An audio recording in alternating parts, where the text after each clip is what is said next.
Revival is something many of us pray for, especially during the season we're in. Having had a foretaste of revival, I recognise that I have now become so frustrated when church becomes boring or predictable. As I vent my frustration to God, He quietly spoke into my heart.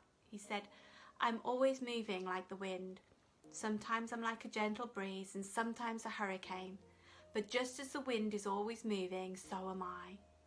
He then directed my attention to the horrendous wildfires, destroying acres of forest, and said, when forest fires start to burn, they create their own weather systems. If you are really desperate for me to move, you don't have to wait for me. You can create your own spiritual weather system. Immediately, I knew what Smith Wigglesworth meant when he said, "If the Spirit does not move me, I move the Spirit." And John Wesley, who said, "I set myself on fire and people come to watch me burn."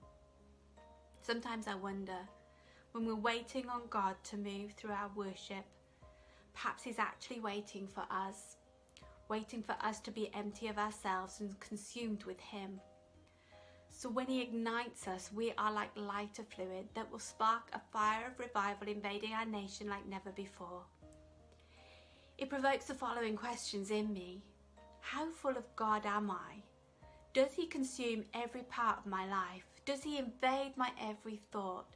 Do I include Him in every decision that I make?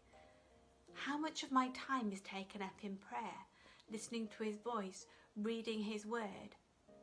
How desperate are we? God is waiting for us. He wants more than a quiet time every morning. He wants us to be in the Bible as much as some of us are on our smartphones. He wants us to be in prayer as much as some of us watch TV. He wants us to be listening to His voice before consulting any other. He must increase, but I must decrease. It's challenging, isn't it? God is always moving, and we thank Him for His grace and mercy when He does walk powerfully through our lives. But when we set ourselves on fire, when our lives are consumed with Him, I believe tornadoes of God's fire will ignite our churches and sweep through this nation again.